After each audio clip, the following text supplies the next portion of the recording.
नमस्कार, मैं बाबा अनिल मजुमदार आज आपके सामने एक हॉन्टेड स्टोरी सुनाने आया हूँ, जो कि क्या कहते हैं, मुझको एक सब्सक्राइबर ने, वो मध्य प्रदेश के किसी गांव में रहते हैं, उन्होंने लिख के मतलब मुझको सूचना दी है और ये अनुरोध किया था कि मैं वहाँ जाके उस पैशाचिक लीला को देखूं। लेकिन चूँकि ठंडक बढ़ रही है, कोरोना का भी डर है, इसलिए मैं गया नहीं।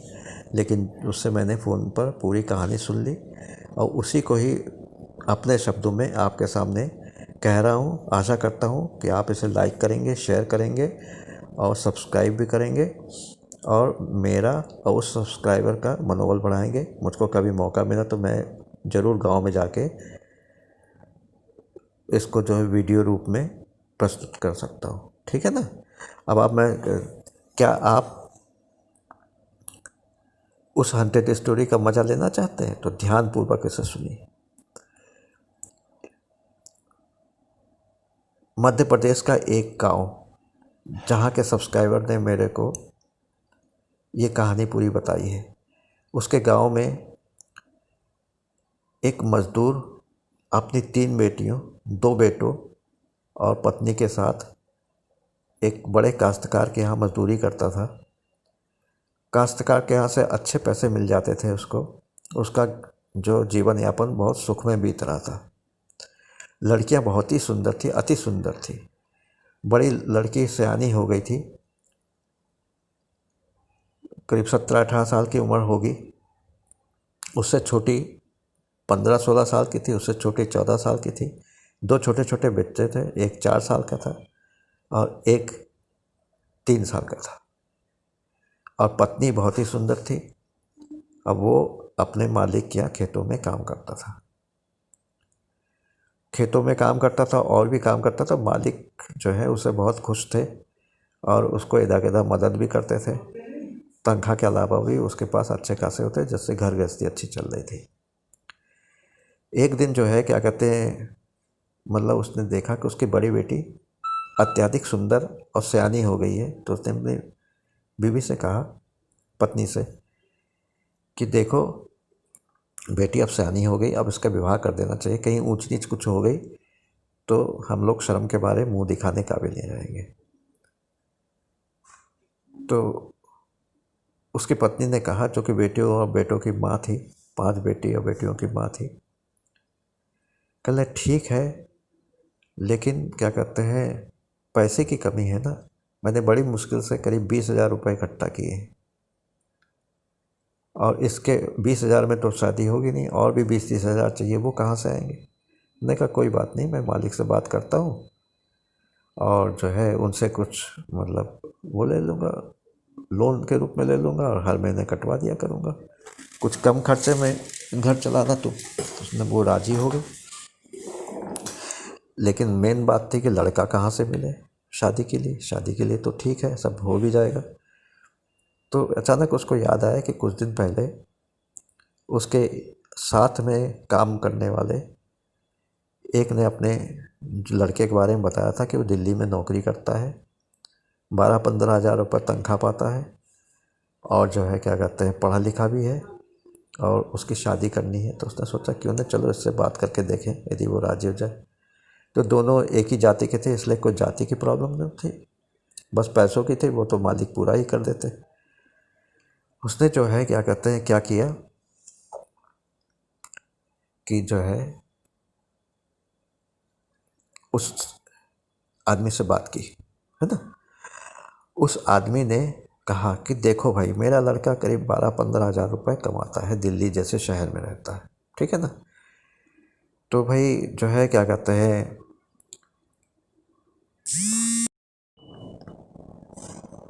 दिल्ली जैसे शहर में रहता है।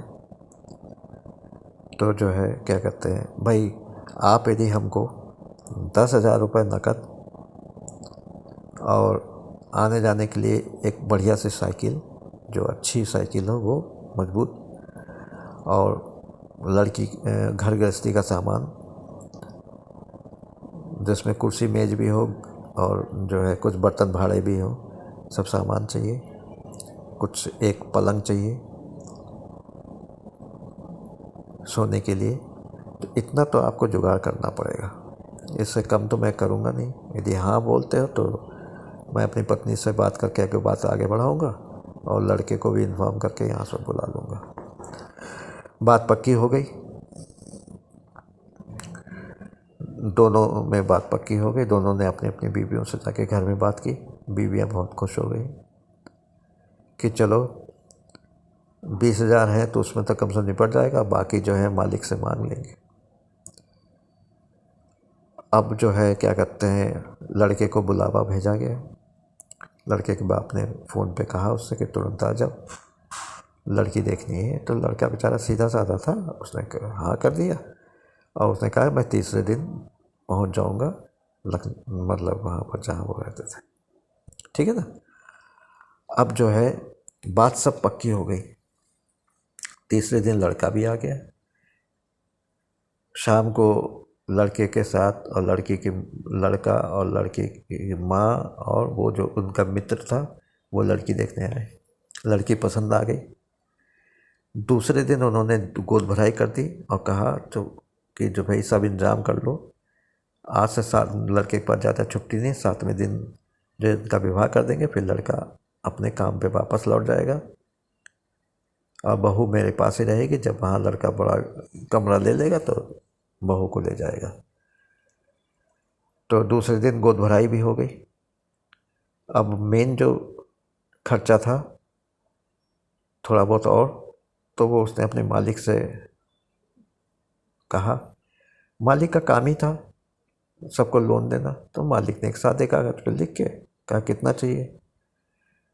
तो उसने 15,000 कहा। मालिक ने कहा चलो मैं तुमको 20,000 रुपये देता हूँ और शादी अच्छी तरह से करना जिससे मेरा नाम ना नीचा हो, समझे ना, कि इतने बड़े आदमी क्या काम करते हैं। और जो है ये तो मैं लोन के रूप में तुमको 20,000 दे रहा हूँ, बाकी जो थोड़ा बहुत जो खर्चा होगा वो मैं ऐसे ही कर दूँगा, ठीक है ना। अब तुम जाओ निश्चिंत होके, ये लो रुपए, 20,000 रुपये दे दिए। वो खुशी खुशी घर आया। उसने अपनी धर्मपत्नी को बताया। घर में 40,000 रुपये हो गए। फटाफट सामान सब खरीदना है। साइकिल भी 2,500-3,000 वो बढ़िया साइकिल ले ली, जिससे लड़के को कोई वो ना दिल्ली जैसा शहर में अच्छी साइकिल पर जाए। चाहता तो वो मोटरसाइकिल भी मांग सकता था, लेकिन नहीं, उसने साइकिल पर भी संतोष कर लिया। सब चीज़ें हो गई। 7वें दिन शादी की तैयारी भी हो गई। 7वें दिन शादी थी, शुभ मुहूर्त में, रात में शादी। घर को अच्छी तरह से बिजली की झालर वालर से चमका दिया गया। मालिक को निमंत्रण दिया गया। गांव में और भी लोग आ गए, सबके खाने पीने का इंतज़ाम भी हो गया। मालिक आए, उन्होंने जो है देखा, लड़की को देखा। अरे उनकी नियति डोल गई। मन ही मन सोचा कमीना तो था ही, उसका काम ही था लोन देना, और जो लोन चुकता नहीं कर पाता तो उनकी बहू बेटियों से वो संबंध बना था। माँ यदि अच्छी होगी, बूढ़ी ना हो, तो माँ से भी संबंध बना देता, शारीरिक संबंध, समझा। मैंने कहा यार ये परी मुझको पहले क्यों नहीं दिखाई पड़ी, मैं तो 50,000 खर्च कर देता इसके ऊपर। तो अब पुटियाने का क्या तरीका है, तो उसने लड़की के माँ के हाथ में 11,000 रुपये रखे। क्या ये मेरी तरफ से नेक है, इसका कोई ना उधार चुकाना ना कुछ है, ये लड़की की शादी में धूमधाम से खर्च करना, और भी जो भी कमी पड़े हमको बताना, हम सब कर देंगे। और सारा राशन पानी जो भी है सब अपने उनसे कहा खरीदने, मतलब लड़की के बाप से, कि तुम जितनी भी चीज़ें, घी तेल राशन पानी जो भी सब्जी वब्जी जो भी है सब मेरे घर से उठवा लो, है ना, उसके कुछ पैसे नहीं देना है। अरे मुँह, क्या बात है भाई, बड़े मालिक दयालु हो गए। तो सब चीज़ आ गया। शादी की बहुत धूमधाम से तैयारियां शुरू हो गई। मालिक ने बहुत दिल खोल के सब कुछ दिया। तेल घी का कोई नहीं। पूड़ियाँ छनने लगी, सब्जियां बनने लगी, पनीर की सब्जी बनने लगी बढ़िया जो उसमें। और मालिक ने वो भी क्या, फ़ोन करके पास के क्या कहते हैं एक बढ़िया कस्बे से जो है क्या कहते हैं ये मेज कुर्सियाँ सब मंगवा दी, तंबू तनाग भी डाल दिया। रात में जो है क्या कहते हैं बारात आई, धूमधाम से उनका स्वागत हुआ। मालिक खुद बारात की अगवानी के लिए खड़े हो गए। इतने बड़े लोग को अपने सामने बारात के लड़के का बाप भी बहुत खुश हो गया कि चलो मेरी इज्जत जो है दुगनी हो रही है गांव में। सब कुछ हो गया, अच्छी तरह से सब निपट गया। लड़की विदा होके दूसरे दिन अपने ससुराल चली गई।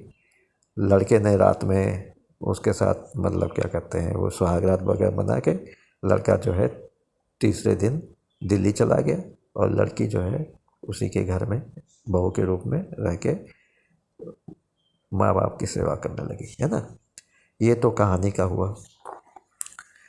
अब जो भी मालिक वो बहुत ही शातिर किस्म का था, उसने इतने रुपए खर्च किए तो उसने जो है क्या कहते हैं मतलब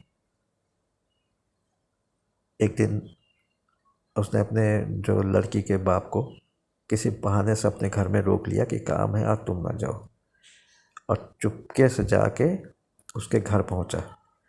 तो वहाँ पर जो है क्या कहते हैं मतलब बीवी उस समय घर में अकेली थी, उसको पकड़ लिया। बीवी के ऊपर बोझ लदा हुआ था, बीवी कुछ ना नुकुर कर नहीं पाई, उसने अपनी मन की इच्छा पूरी कर ली। फिर उसकी जो दूसरी बेटी किसी समय मामा करते आ गई, उसको भी पकड़ लिया, उसको भी अपने मतलब गैर क्या भावना से, गंदी भावना से उसको भी पकड़ लिया, उसके साथ भी हरकत कर डाली, उसको उसके साथ भी सेक्सुअल संबंध कर लिए। तीसरी लड़की को भी पकड़ लिया, उसके साथ भी किया। माँ के सामने ही दोनों लड़कियों के साथ बलात्कार, माँ के साथ बलात्कार। छोटे बच्चे घर के बाहर थे और तीनों को वो जो है उसी अवस्था में छोड़ के चुपचाप निकल गया अपने घर जाके। जब वो रात में लड़की का बाप आया घर में तो उसने देखा कि उसकी बीवी बेहोश पड़ी है, लड़कियां भी अस्त व्यस्त कपड़ों में लहूलुहान पड़ी हुई हैं। तो वो किसी तरह से उसने बीवी को अपना जो है क्या कहते हैं होश में किस तरह से लाए, बीवी को होश में लाकर उसे पूछताछ की तो पता चला जिस मालिक ने इतनी मतलब दयालुपना दिखाया था उसी ने ऐसा बदला लिया। 11,000 रुपये दे के और 20,000 लोन दे के 31,000 में 3 लोगों के आबरू लूट के चला गया। वो बेचारा सन्न रह गया। अचानक उसके मन में पता नहीं क्या हुआ कि पेट्रोल उसके घर में रखा था 5 लीटर, किस लिए रखा था ये तो खैर नहीं मालूम पड़ा। उसने पूरे घर में पेट्रोल छिड़क के आग लगा दिया और 2 लड़कियां, पत्नी और 2 छोटे बेटे और खुद अपना उस घर में जो कि बिल्कुल दहक रहा था जल के मतलब उसी में जो है अपने प्राण गंवा दिए। तो 3 तो 5 लोगों की इसमें मौत हो गई भयानक। किसी को कुछ पता नहीं चला कि हुआ क्यों और कैसे काहे हुआ, लेकिन मरने के बाद वो घर इतना भयानक भुतहा हो गया कि आसपास के गांव के लोग सब जान गए कि यहाँ पर जो है भूत प्रेतों का वास हो गया। 5 लोगों की आत्माएं किसी को भी घर में आने नहीं देती। घर तो खंडहर बन चुका था जल के, कोई भी वहाँ रात के वक्त उस जगह से निकलना दूभर हो गया। धीरे धीरे ये बात उसके मालिक के कानों में पड़ी। उसने सोचा कि मेरे 20,000 रुपये जो लोन लिए और ज़मीन और जो मकान उसकी कीमत ज़्यादा होगी, चलो साले को कोई पूछने वाला अब रहा नहीं,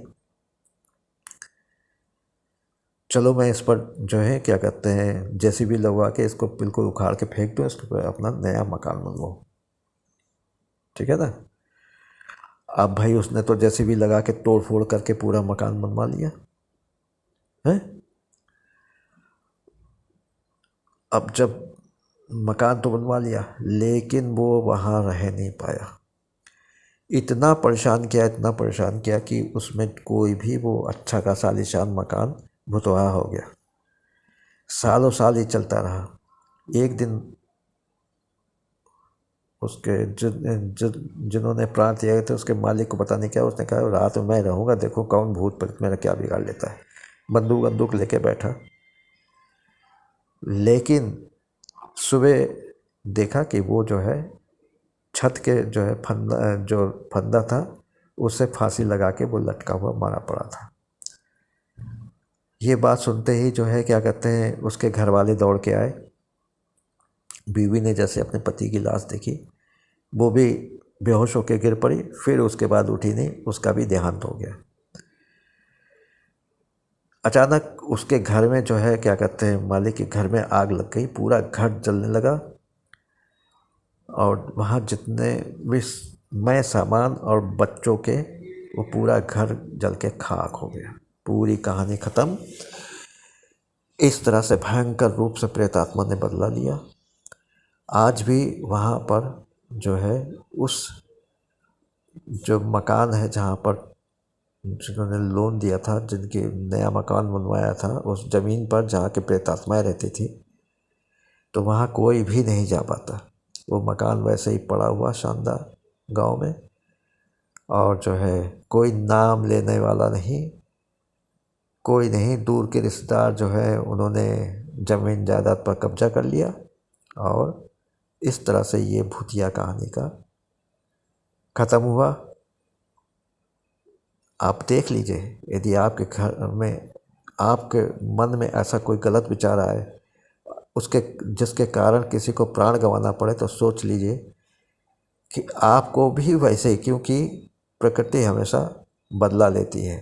टेक एंड गिफ्ट वाला हिसाब किताब, आप जैसा करोगे वैसा भरोगे। कर्मों की गति बड़ी न्यारी होती है, जो जैसी करनी वैसी बननी। इस तरह से मैं भूतिया कहानी का वो कर रहा हूँ। इसमें जो है मुझको जाके ही पता लगेगा कि वहाँ पर क्या होता है क्या नहीं होता है। आगे की कहानी मैं किसी दिन पूरा वीडियो खींच के लाऊंगा तो मैं बताऊंगा। धन्यवाद। जय हिंद, जय भारत। बाबा ने अनिल मजुमदार।